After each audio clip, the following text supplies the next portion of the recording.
Hello everyone, this is Logan Entertainment. Today we're going to be talking about Secret of the Mimic. I will no doubt admit this game is an incredible addition to the FNaF story, and it fixes everything that Security Breach was missing. With all that out of the way, it's time we talk about the burning question that everyone is thinking about.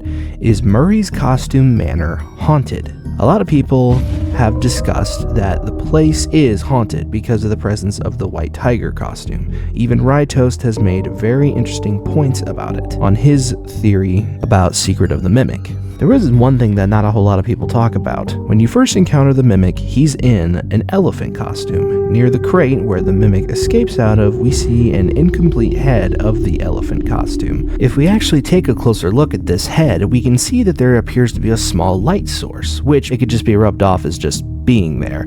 However, on one occasion, I was able to take a screenshot of a rare occurrence that happens to this specific head, and that is this image right here, where the light source within the head is glowing very bright.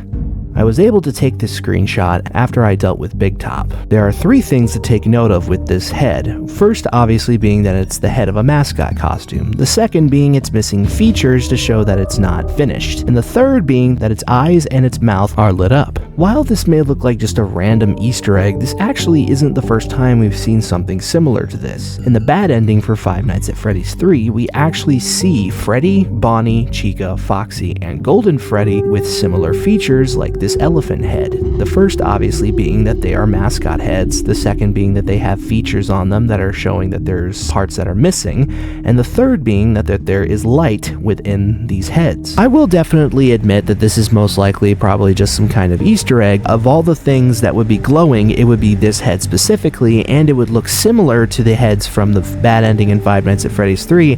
I think that this is trying to tell us something. I believe this is telling us that the spirits of the Team 12 employees from Fazbear Entertainment are wandering Murray's Costume Manor. There are moments when playing Secret of the Mimic that we hear what sounds like random ambiance, but it could most likely be supernatural, ranging from the random sounds that we hear while wandering the factory, random cardboard cutouts playing music, even though they can only be activated by pressing the button, and the cupcakes that randomly go off even when you don't even get near them. This is most likely the spirits of the Team 12 members that Fazbear Entertainment sent before Arnold came to Murray's Costume Manor. It's most likely their way of trying to help Arnold survive the Mimic so that he doesn't end up suffering the same fate that they did. This part might be a bit of a stretch, but just hear me out. There are actually a total of 7 workers in total that you can find throughout Murray's Costume Manor.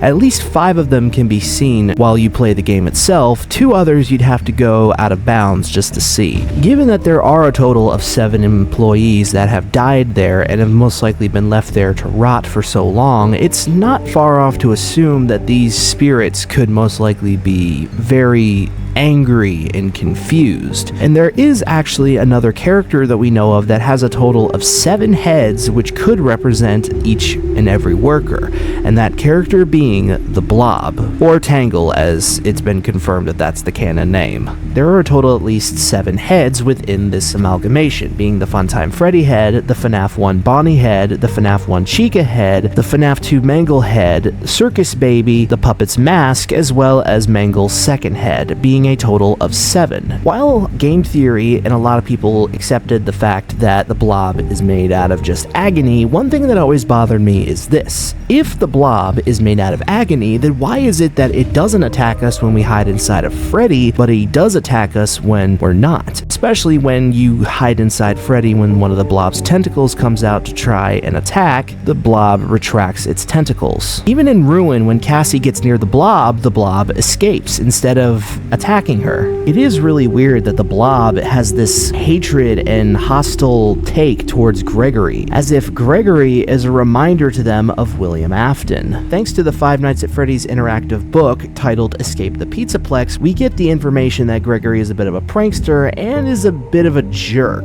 Not to mention the fact that throughout the book, it seems that Gregory is purposefully putting Cassie into these situations that would most likely result in her being killed off. Even in one of the bad endings to the VIP interactive novel that you can get online for free, we also see a description of what sounds like multiple kids being dead while having the same monitor as the protagonist does in the story. In summary, Gregory is a villain, as a lot of people have decided. And the fact that Gregory is acting similar to William, it would make sense that the Blob would be hostile towards Gregory, because Gregory is a reflection of William, and he is also stated to be the wizard's favorite apprentice. The one thing I did gloss over is why is it that the Blob doesn't attack Glamrock Freddy? Fellow content creator named Bronze Films has actually made a very interesting theory that could explain this. Basically, to give you the summary of it, he believes that Glamrock Freddy is supernaturally possessed by Arnold, the main protagonist of FNaF Secret of the Mimic. The idea that Glamrock Freddy is supernaturally possessed by Arnold actually lines up pretty well to his personal monologue that he has when we go into the sinkhole, especially this part right here. My friends are here. They are so angry, confused, but I can protect you. The idea that Glamrock Freddy is possessed by Arnold would actually line up very well with this monologue. It would make the most sense that if Arnold actually died in Secret of the Mimic, it would make the most sense for him to know that his fellow workers or his friends were the ones within the Blob and that they are angry and confused. If you were murdered and stuffed into a costume and your body was left to rot for decades, I'm sure even you would be mad too. While this does line up pretty well, the only flaw in this is that the canon ending, as a lot of people have accepted, is the parachute ending in Secret of the Mimic, unless if we get a Secret of the Mimic DLC that would hopefully clarify to which ending is canon. Here is Bronze Films as well as Raito's FNaF theory videos that reflects this theory video as well, and let me know what you think about this video in the comments down below. Thank you guys so much for watching, and I will see you guys next time.